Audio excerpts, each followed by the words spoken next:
Welcome, everybody, to the FPSA's Fall Operations Series.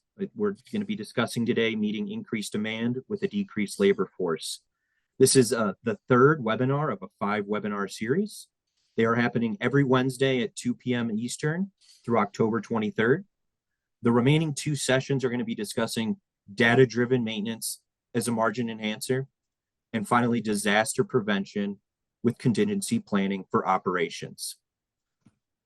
I will be your moderator today. My name is Jordan Kittle, and I am a territory manager for Hammond. Our first panelist is Greg Powers. Greg, I'm going to turn this over to you so you can go ahead and introduce yourself. So yeah, this is Greg Powers. I work for Gray Solutions. I have a pretty neat title, VP of Cool Stuff. The reason why I got that title is we do a lot with innovation, a lot of work in advanced automation, which is robotics, vision, AGVs, AMRs, digital twin, pretty much all the cool stuff. And that's kind of where I got the title. Been with Gray Solutions for about 5.5 years. Prior to that, I actually worked for a small IT company called Accenture. I think they're about 750,000 employees. So, but yeah, I pretty much focus on that Industry 4.0 or X.0 as they call it. Have a background in controls and automation as well as computer science and engineering. So kind of a jack of all trades type person. But I appreciate you guys listening in. Thank you, Greg. Our second panelist today, his name is Horacio Ramirez. Horacio, go ahead and introduce yourself. Well, hello, everyone, and good morning for anybody out in the West Coast, as I am in Los Angeles. My name is Horacio Ramirez. It's Horacio, not Horatio, although thanks to CSI Miami, Horatio has become more popular, so I'll reply to either one. It's fine. I've worked for Fortune 500 companies for a better part of 24 years. I'm very fortunate to work for Hotman Inc., over the past year, and I oversee the sales and marketing operations in the West Coast. I have an incredible team, Jordan being one of them. And what I'll tell you is over my 24-year leadership journey, some of my most favorite experiences have been mentoring, coaching, and being part of the professional journey for young professionals. So I'm very fortunate to be a panelist today, and I'm very grateful that you invited me to be part of this. So thank you, guys. Thank you, Horacio. And last but not least, Andrew Brown, go ahead and introduce yourself. Hey guys, Andrew. I've been working in food and beverage and pharma automation for over 20 years. Got my start as a little kid on an apple farm, making apple cider and figuring out how things worked. So I've been around making stuff, making food all of my life, and it's something I enjoy. Like Horacio said, I enjoy seeing people grow, and I enjoy seeing them improve and go from step to step in their career journeys. So thank you. Thank you, Andrew. Again, we're going to go over the topic we're covering today. We're going to be discussing exploring strategies to increase capacity, throughput, and also tackling labor shortages, skill gaps, and learning how to support your workforce with advanced technology and training. There's a Q&A at the bottom of your screen, so if you have any questions, feel free to type in chat and we'll get you as soon as possible. To start us out, we're going to discuss this interesting fact. A Deloitte consultant recently shared that manufacturers could need as many as 3.8 million new workers by 2033. With nearly 2 million positions potentially going unfilled if current labor gaps aren't addressed. And this is going to tie us into our first question today. Why are we seeing these labor shortages? Greg, I'm going to turn this one over to you. You're going to start us off, and then we'll go through the panel. So I think everyone realizes they actually call this what they call it the Great Resignation. Basically, during COVID, a lot of people kind of quit their jobs or they changed their jobs, and it kind of forced a little bit of retirements a little bit sooner. So I think the shift is that this kind of changed that.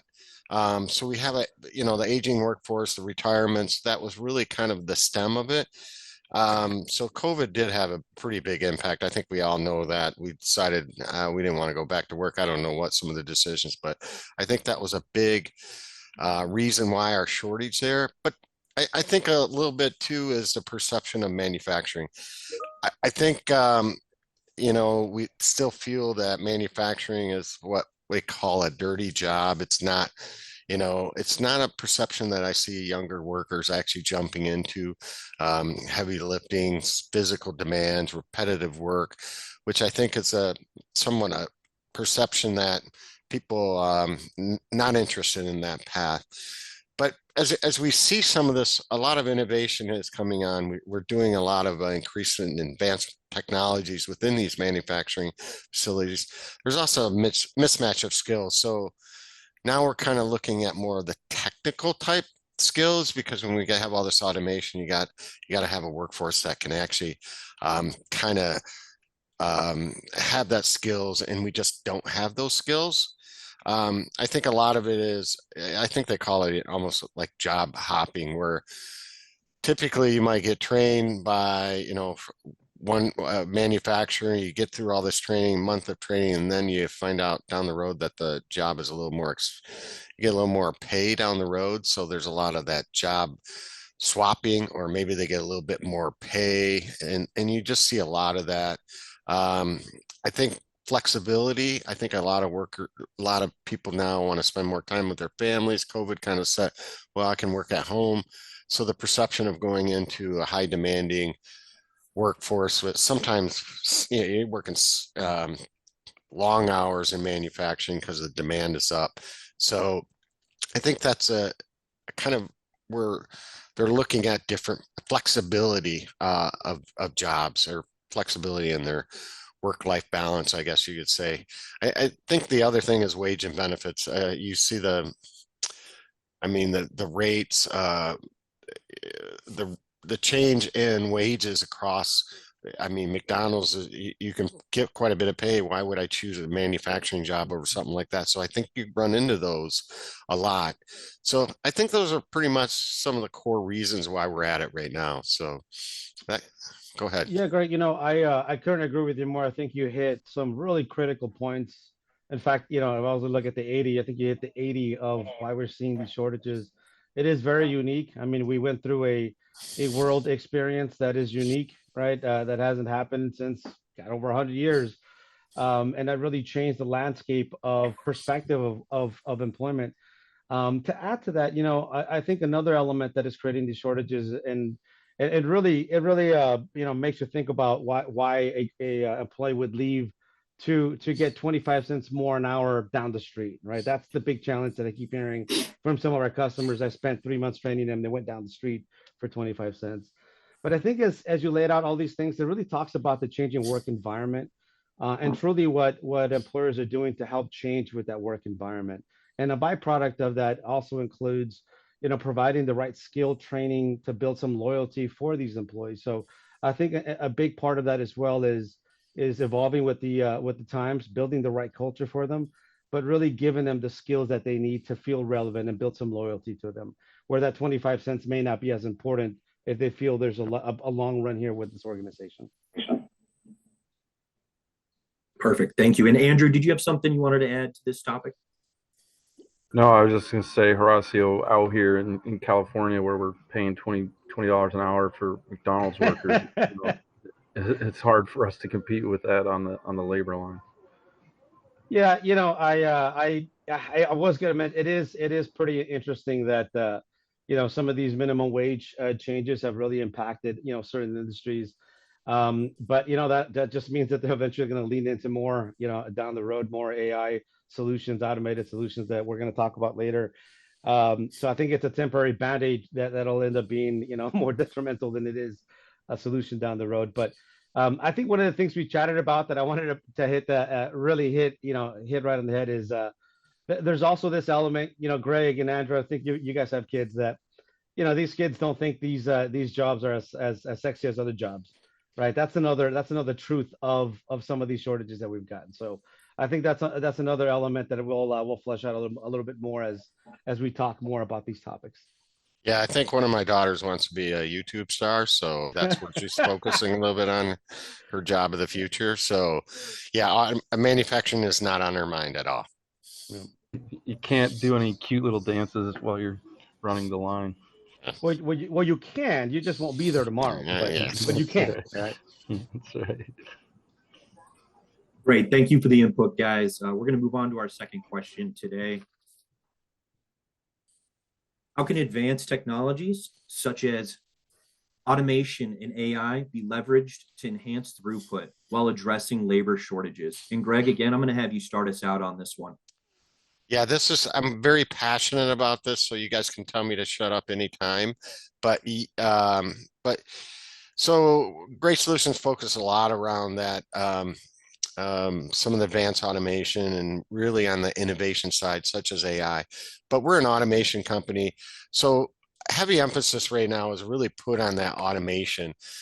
We see that, some of those things where they're repetitive tasks and things like that, that really can be done a little bit more efficiently with maybe a robotic solution or AGVs and AMR, so that it's really, that is kind of offsetting some of these labor shortages by adding in some of that advanced technology. We have AI-driven tools to do scheduling, to do inventory management, quality control, vision stuff. We're doing a huge amount of vision and quality inspections, where a lot of times in the past you had workers actually looking at inspections of products and they'll take a can off a line, where now AI and vision systems are more affluent to doing that. So we're kind of taking away those tasks and actually putting those more on some of this advanced automation.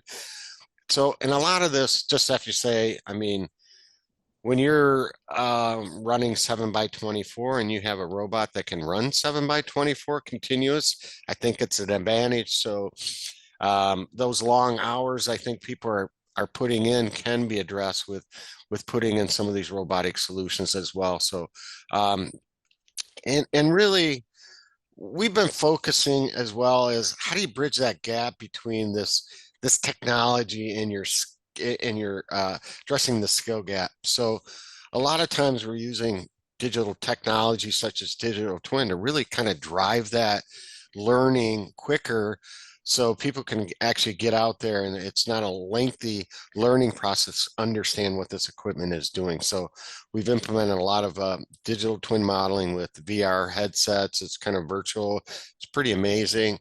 So, but other ways is really trying to take, for example, if I could do some AI to kind of take my labor and move it into areas around where I need it, having flexibility and task reallocation of my resources. I see we see a lot of that happening. Also, areas of supply chain optimization. Let's see how we can move AGVs or logistics or material flows better through some supply chain optimization using AI or digital twin. I mean, the tools are out there, and we just got to get really into using those tools and applying to the manufacturing space. Greg, I couldn't agree with you more. I think you said some really powerful things that I want to touch on and add a little bit more on. You talked a lot about increasing efficiencies by adding automations all the way from the beginning to the end of whatever they're manufacturing. And I think I also heard you say something around taking that and maybe investing it into other areas, right? That really would help elevate any organization as they're looking at scalability and being profitable. Another big element as we look at all of these things is the HR or the training element, right? If you're looking at technologies and AI, AI is a feared, two letters, or a feared name that a lot of folks listen to, and they say, hey, you know what, that sounds interesting. I've seen it on TV. I don't know if I'm ready for AI. But I'm going to tell you that AI has been here for a while. It was here a while ago. It's here today, and it's going to continue to be here tomorrow, right? And I think that's an important aspect to talk about. And you look at how can AI help any organization? One of the most critical things that I think would be very beneficial is around training. And if you think about training, you think about the question we talked about earlier, which is, hey, what do we do? Why are people leaving these jobs? I spent 6 months training them, and they left to work for a similar competitor down the street for 25 cents more. Now I lost those 6 months. Imagine a world in which you can leverage AI to build just the fundamental training, just the entry level roles, all the way up to whatever role you want. But think about building training for just the fundamental roles, how efficient that would be, right? How incredible it would be. There are programs that exist today that can allow you to not only build the training programs based on whatever key performance indicators you have, but it actually meets the needs of the person. So they'll slow down the training to their need. It'll speed it up if they need it. It'll help give them, sort of a gamified experience. It'll reward them with whatever tokens they need along the way to make sure they're completing the training. But it allows any company to be very consistent, but most importantly, train on the fundamental skills that they need over and over again without pulling that line manager out for another 2 weeks to get somebody else trained, right? How many times have we heard a story of, man, I just trained these 50 people and now they all left to go down the street and I got to retrain them again, right? I got to pull the manager over and retrain them. And the manager sitting in front of these folks and half of them have this mean face that, they ain't going to be there in a week, right? So that training manager is like, man, I got to do this again in a few weeks. So leveraging AI can help build some of these consistencies that'll help not only be consistent with delivering the fundamental training, but it could really be more efficient from a cost perspective if you continue to see this sort of transient labor force. And one of the things that really helps paint this picture of what I just shared differently is a lot of folks will look at AI and AI training and they'll say, well, look, Google does it. Well, yeah, they do because they have it, right? Amazon does it. Of course, they sell it, right? And of course they use it. But there's organizations out there that use it that you wouldn't imagine that has really helped elevate their game. One of them is Starbucks, for example. And I'm sure you're all familiar with Starbucks. You understand Starbucks history, its brand. As they began to expand faster and better, there was a brand equity that they wanted to replicate. And it was hard to do that in rural, remote areas and at the speed that they were going. So what they did is they leveraged AI training for some of the fundamental skills that they had. And that allowed them to be consistent with what they were training on, what they thought was valuable. It allowed them to scale it up as quickly and as effective as possible, and it was cost efficient. But it also allowed them to ensure that they were able to recognize the gaps that they had in the different areas without skipping a beat. So when you're looking at AI and its potential, it has a huge potential in training. And by the way, some of you may not realize that more than 70% at some point of HR elements are done through AI, whether they do it directly or not. About 70% of all recruiting now is done through some sort of an AI format. So AI is here. It's here to help. We just have to learn how to leverage it to help us push this forward. So Horatio, I love this stuff, and you keyed on some neat ways. So even Gray Solutions, we're looking at, can I have machine operator assistant? I call it a MO, is basically an avatar that's AI embedded that trains the operator, troubleshoots equipment, and then gets that information back to the operator so they can troubleshoot. It takes and it shortens that training, because now you got an assistant to help you and guide you through those things. So we're doing a lot with that technology, using AI, embedded AI, to kind of troubleshoot equipment in the manufacturing space. So pretty neat stuff. Awesome. And by the way, it's meeting sort of this younger generation's expectations, right? I've got a 19-year-old who should be on this call, by the way. So hopefully we see a Horacio Ramirez Jr. on this laundry list. Whose whole life has grown up on this sort of gamified experience, right? So I really love. I've seen some of these training mechanisms. I've seen the word gamification in it that I love, even with my generation, that I think also helps elevate some of that interest, engage, and from an engagement perspective for the employees as well. And we're talking in pretty vague terms about AI. But for the people that are on the calls, one of the tangible things you can use is ChatGPT. Say, hey, explain the statistical analysis of this soda or this beverage, in 4 or 5 bullet points for a non-technical audience, and it'll provide it in a way that's easier to understand for an operator coming off the street than even you or I can do it, because we still have some technical knowledge that we put into it and we make it difficult to understand. I recently did a training on how to use a batching system, and we said, hey, explain, S88 batch and these 4 to 5 bullet points. Explain, why it is used for a non-technical audience. And so even just leveraging a simple tool like that we all know about and we have accessible to us, it's a starting point. It's not as complex as what Greg is talking about with the built-in avatar helping you, guiding you through machine operation, but it certainly is taking your ability to prepare your new people and high turnover positions. It helps you be prepared to handle those situations better. So Andrew, since you mentioned ChatGPT, I have to mention though. So the first kind of playing around with ChatGPT, my daughter asked me, she wanted to break up with her boyfriend. So because I'm, a guy that she said I would know, and I didn't. So we checked ChatGPT. It was amazing. It told him, don't make him feel insecure, blah, blah, blah. It was amazing how good it was. Of course, my daughter used it, and they're still together. So I mean, it didn't really do what it's supposed to, but it still had a great content behind it. ChatGPT is a universal tool for sure. Yes, for sure. I would I got to tell you that I finally got it. So yes, for the question that just popped up on mine here, that is a Christmas background. Finally somebody noticed.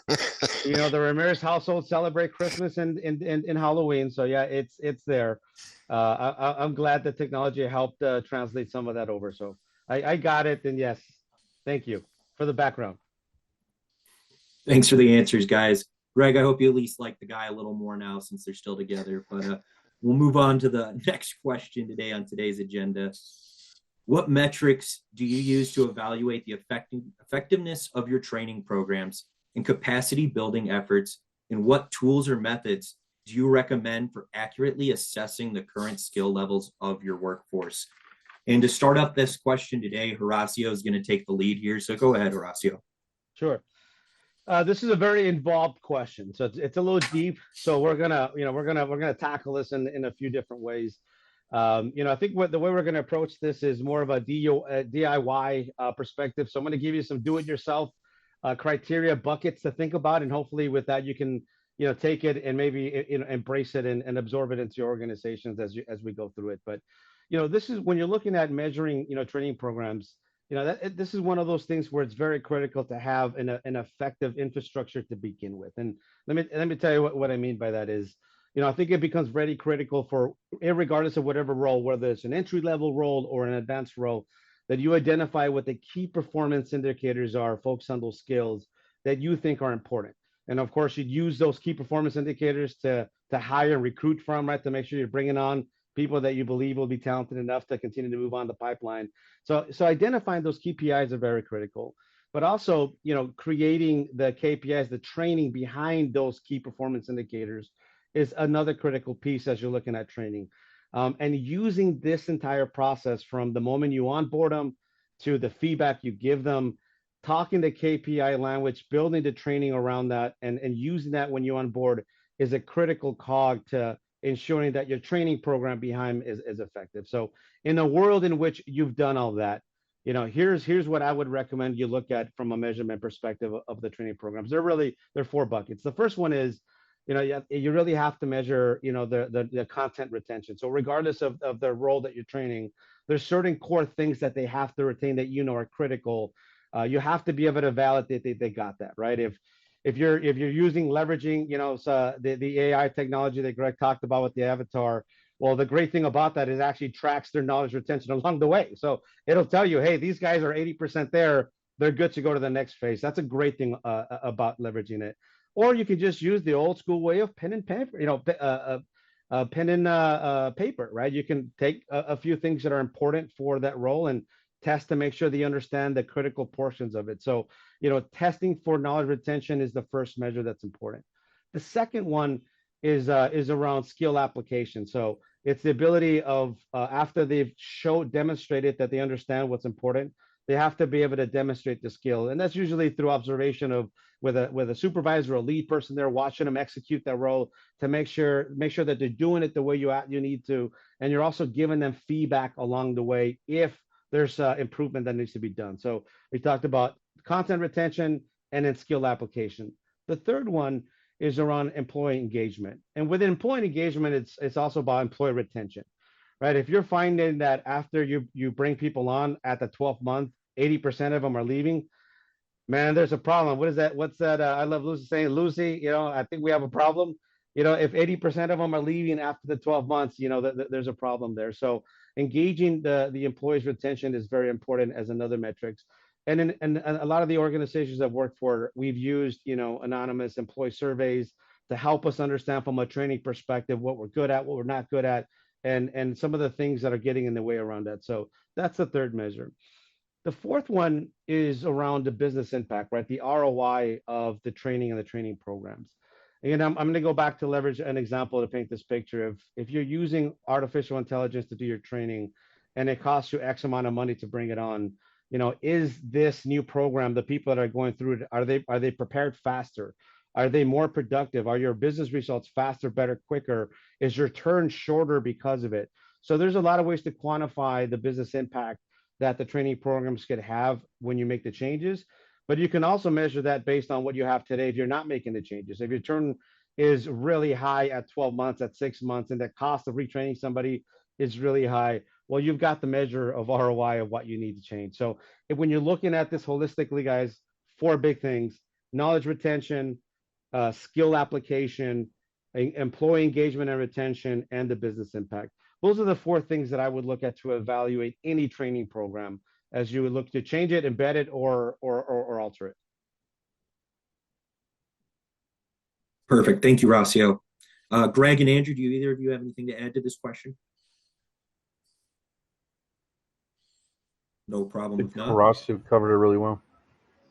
No, Perfect. yeah, I just wanted to make a comment. I mean, sometimes we look at these jobs and I think with the new generation, and we're kind of looking at really, I mean, they're thinking when they're going to be the next CEO. So, I mean, sometimes we got, really kind of put ourselves at, and I think, but making them feel important about what they're doing and trying to emphasize that is important. So I think that's part of the training, is to evaluate that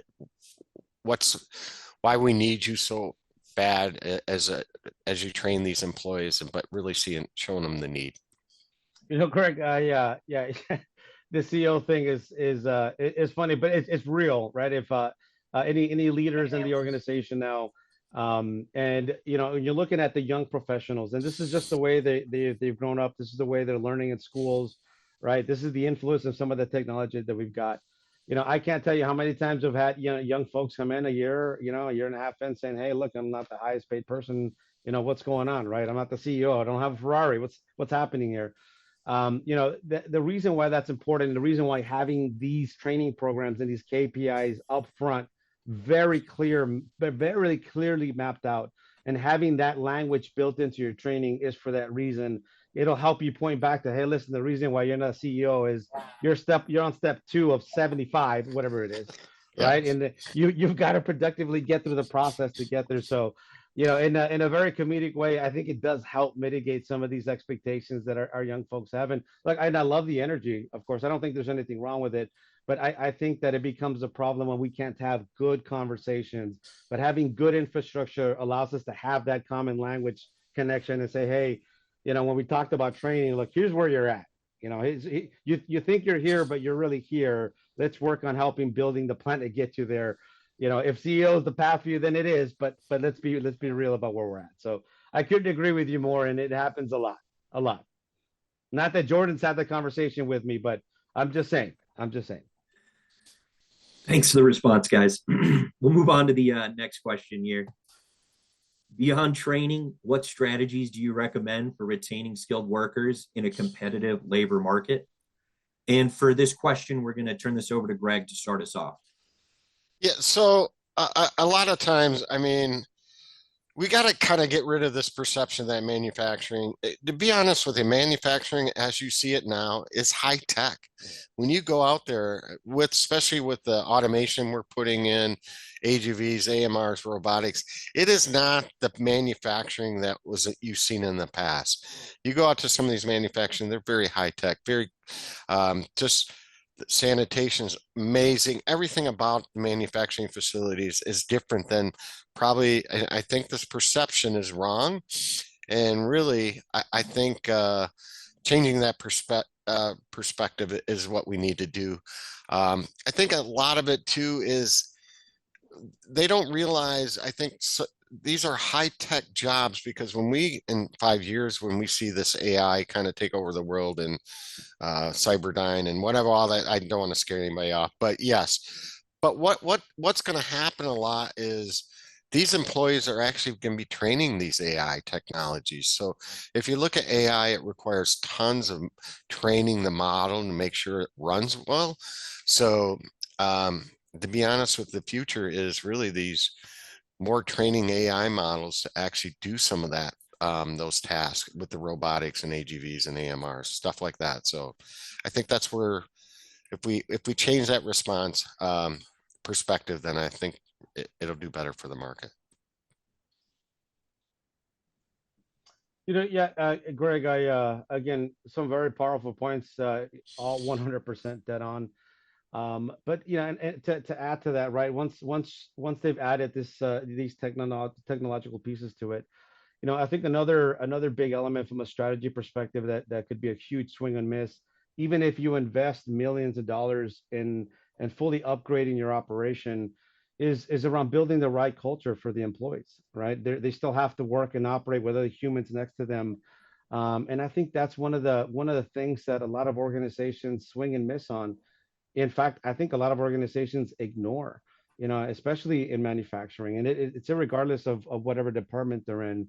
So when you're looking at strategies, I think a big one is around building the right culture. And by the way, culture, it evolves, right? It's a moving target. It's not something that's stagnant or stationary. I really think that there are a lot of investment has to be made on bringing in the right leadership that has the right sort of, outlook, that builds the right culture, that really makes the workplace a fun place to be as at least as fun as it could be, to ensure that people enjoy going to work the next day. And I know that's a lot to say, and there's a lot of cliche there, but it really is. It is very true. And within that, as part of that culture, as we alluded to earlier, it has to be commitment to their training, right? So if you're looking at the strategies that you need to bid, the culture has to be one that training is part of what they do every day. So if I was to add, to make a more powerful organization, to what Greg said, I would really focus some energies around building the right culture with the right leadership and sort of the work environment. And I think a big part of that culture, especially with the younger generation, is to give them opportunities to do what they feel is meaningful things, make a difference. This Gen Z wants to make a difference, and when we're listening to their ideas, when we're considering their concepts, without just immediately canceling them out, they're more willing to take on ownership, and they're more willing to engage and become part of the solution. So what I have found, and where we found success, is even asking for what's your thoughts on this, what are you doing on this, getting perspective from the younger people, not just saying, hey, you don't matter because you're younger, and talking through with them, and letting them ask why are we doing it this way. I think a lot of times when people start asking the why are we doing it this way, they've actually engaged, and they're not just rote learning. They're not just copying what the training is saying. They're thinking about it, they're processing it, and they want to be a part of a bigger solution. And when they're there, when they're engaged mentally, you're a little more likely to have a longer term commitment from them. Agreed, Andrew. You said something interesting that I wanted to go back and really expand on. You're right, because everyone, meeting them where they're at and asking what their perspective is such a critical piece, right? It's a really important one, and it could be very intimidating when you're bringing on young professionals into a group of tenured, folks have been doing it for a while, and may not feel comfortable sharing some ideas. That's an interesting dynamic, but that also includes the recognition piece of it, right? And I think if you go to Chat GBT and ask them today, right, how do you get work culture? Oh, reward and recognize your employees. And yeah, that's true, but that the way that manifests itself is very different. I think people, people value the recognition differently, and there's not a singular solution. You really got to get to know your folks to figure out, hey, what drives these folks? How do they, how are we going to move them forward? And what motivates one group may not motivate the other group. So I think as you talked about, if Andrew, meeting engaging your folks, especially young folks where they're at, and getting their insights, it also means understanding them and meeting them where they're at, so that you are motivating and driving them in a method that is effective for them, right? Because they all think about and value things differently. It's a real relationship, right? You got to really care about them, and it can't just be they can see through the fake relationship, right? When you really genuinely show that you're caring for that group of people, you're wanting for their success. I think that the performance that you'll get out of that is significant. Awesome. Thank you, guys. I did get a text in question, so this is a special request we have. All right. Yep. Any recommendations for how organizations and companies can collaborate with educational institutions to create a pipeline of skilled workers?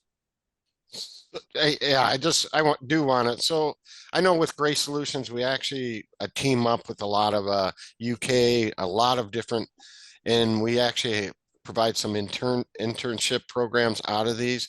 We also actually go to some of these facilities, but we're even starting even kind of younger at the high school level and even in middle school. I know we take our spot, the Boston Dynamic, we take it to really demonstrate and get the hype up on that. We need these skills. You should be focusing in engineering. You should be focusing in that kind of manufacturing space. So we do a lot with these colleges as well as the high schools and middle schools to really kind of look at that.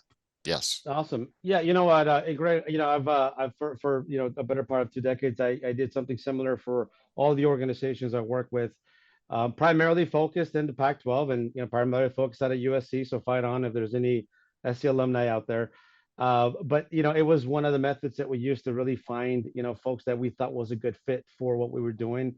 And I think to echo what you said is I think internships is such an incredible resource to use. If you think about truly how you can leverage an internship, it's honestly, guys, it's a free test drive for both of you, right? So it's a test drive for the young candidate, the intern, and it's a test drive for the organization to see if it's mutually a good beneficial fit. And so if you're going to do that, this is not something you can check the box, right? Greg and Andrew, I'm sure you work with interns, and you've done this probably a few times, but they have to have the right experience. And if you're going to work with the universities, how you can leverage them is you have to give these folks the right experience to make sure that they're learning something. Because guess what? Especially this generation, they're going to go back to campus, and you don't think they're going to share how their experience was? I'm pretty sure they are. In fact, I'd be shocked if they weren't sharing it along the way. So, as you're looking at how do you leverage them, I think, having the right experience out of college is important, but making sure that it is a good way that you both have a good experience. We got to make sure that we're meeting the students' need, throughout that process. Perfect. Thank you guys for answering that question. We're gonna. Sorry, Jordan. I was going to say one other thing. When universities simply reach out to companies like us, we're always happy to go in and talk to like the ISA clubs, the automation clubs, the women in engineering clubs, the various different engineering clubs on campus. And for me, it's always been fun to take, what we're actually doing in the field and bring it in. So that's, if you're an organization, I think that's an important thing, go talk to universities. If you're educational thing, reach out to these organizations that are doing this kind of work and just say, hey, can someone come talk to us? And a lot of times there's more than enough of us who'd be happy to share our experiences. Agreed. Perfect. Thank you, guys. In our final question today, what emerging trends in workforce development do you anticipate will significantly impact how we approach skill gaps in the next 3 to 5 years? And Horacio, we're going to have you start with this one. Sure. As I look at this question, I think there's something that's very aligned to the things I shared earlier today. But I think the skill gap that is going to continue to get bigger, but it's going to be incredibly, incredibly important, is focusing on having the right soft skills and what is now referred to as, they call them the power skills now. But I'm going to start with the soft skills. We are coming into a generation where the communication has evolved significantly.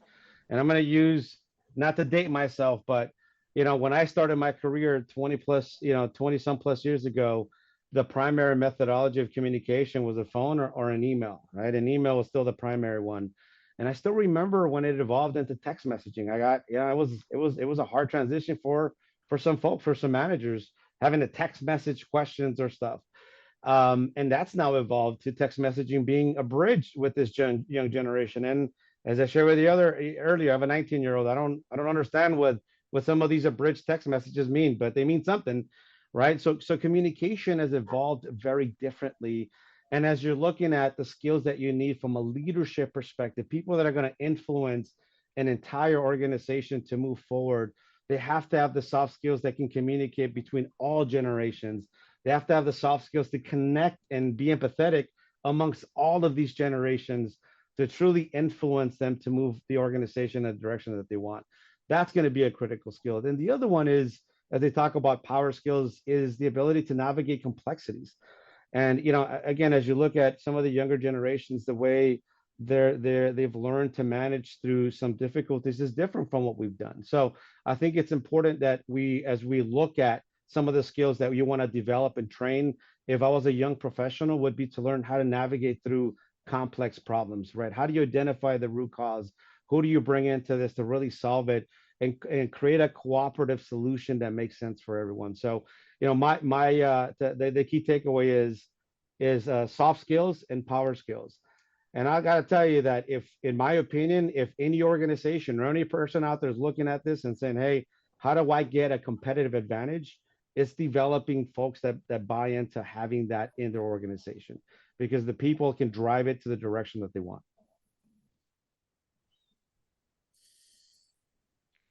Yeah. I do want to add in. Now, this is my predictions. I'm not saying, but I want to come back if we have this video out in the next 5 years. I want to see if I'm correct. But I do believe this AI is going to change a little bit on what we do in this manufacturing space.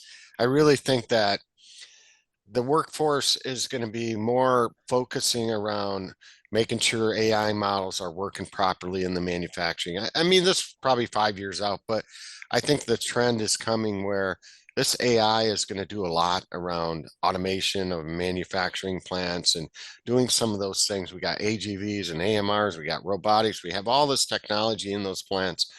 And now we have this AI. AI is like, I guess you can think of it as the internet when it first come. That's how impactful this is going to be. So I think you're going to see some different ways our skills are going to be used in the manufacturing in the future. So I think that's where we put some focus. I'm also seeing a lot of trends around as we see more equipment and new automation equipment. They're making this equipment smarter. And when I'm saying smarter, it has an embedded AI. So I'll get equipment that might do extruding or whatever it's done, and it's smarter now. So the technology is being introduced into the equipment, making it smarter. So you're going to see a tendency of that where workers are getting that information so they can make the decisions based on some AI embedded into the equipment itself. Thank you, Greg. Andrew, did you have anything to add on this? Not right now. Greg and Horacio, great job covering some of Perfect. those concepts. Thank you. Thank you. All right, we're just going to reach the Q&A portion. If anybody had thought of any questions in this time being, or maybe we missed something here, feel free to type it in the chat. Or if you guys have anything, you want to know about Horacio's background, why it's Christmas in October, just, feel free to let us know in chat. I am going to stop sharing so I can actually see. All right. Well, great. Oh, there's a question. Perfect. Well, I'll read it out loud. I actually have a question that I've wondered about since high school. Totally your choice if you guys want to answer. It's a follow-up to the previous question. Can you guys comment on why Germany's dual system of vocational training is so successful, or what your companies might be doing to follow the model? I believe it has a lot to do with Germany's strong manufacturing industry. From their website, the German vocational training system, with its combination of classroom and business theory and practice, learning and working, is recognized worldwide as a basic and highly effective model for vocational training. The dual system is firmly established in the Germany education system, having, as it does, firm roots dating back to the Middle Ages. No worries that it was that long. Wow. Powerful question. And I'm not very familiar with the dual system, even though they did a great job laying it out. I don't know, maybe Greg or Andrew, you guys are familiarized with it to understand it, but it's hard to reply when I'm not familiarized with it. I'm sorry. So I want to spend some time actually looking this up because that's pretty powerful, and I didn't know anything about that, but it is a great thing to focus on. So I definitely will look up on it, but I can't answer like you, Horace. I don't have the knowledge there. Yeah. My gut tells me Hartmann is a German manufacturing company. I've had the privilege of working with some of our German counterparts, and I did briefly have a conversation, a powerful one around education once, and I think he shared with me that the educational system there, I think they test at a certain age, and depending on the test, they kind of gear you towards a certain career, whatever you have the app, whatever you test out to. But I don't understand it very well. I think I just a brief of it. This may be alluding to it, but it's hard to reply with a good answer without it. But I was fascinated. I will too. It did pique my interest, and it does sound like a very interesting methodology for education.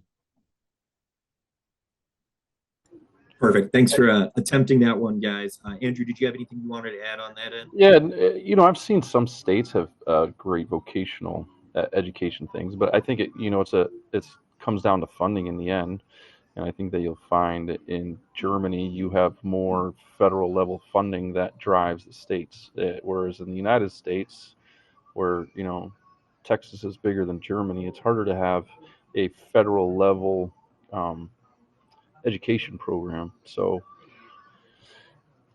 it's state to state. I've seen it. New York State has good vocational tech, but they have some of the highest school taxes in the nation as well. I've seen it in other states where there's good vocational tech training, and we see more and more people calling for that, saying, "Hey, go get vocational tech training rather than getting a BS or some other 4-year degree," just because there's such high demand for those jobs. But it depends state to state, and it depends on the culture and the priorities of the area that you live in. So, agreed. Thank you, Andrew. Hey, Jordan, and fellow panelists, I have a thought. Since I really want to, really give transfer as much, as I can to the young professionals. Throughout my journey, I had one young person ask me a very interesting question that I thought was awesome. That before I leave, I want to make sure I share with you. And this young lady asked me, hey, if you can go back, in this case was 12 years ago. I mean, it was 12 years in my career. If I could go back 12 years in time and give myself advice as I just started my career, what's something that I would share with myself from a learning perspective. And I thought it was a very powerful question. And I've thought about that intently, although a lot of my mishaps have been the best learning experiences that I've had. So I wouldn't change that. But, the one thing I would re-advise myself and maybe even the audience is it's really important to find a person that you can identify with to be your mentor. And if you haven't done that already, I think that is such a critical piece as you build your journey, because sometimes you need a sounding board that's not your parents.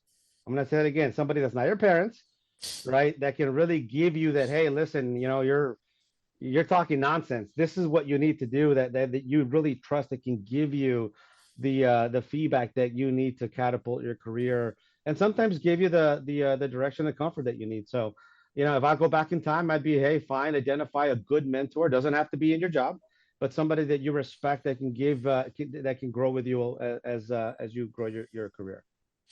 Yeah, no, that's a great, we actually do that at Great Solutions. We actually recommend you have a mentor within, and it doesn't have to be in your group. In fact, we advise you not to be in your group, but someone outside of your group, because I think you get that. But yeah, having a mentor, I think is what I would advise someone young in the organization as well. Yeah.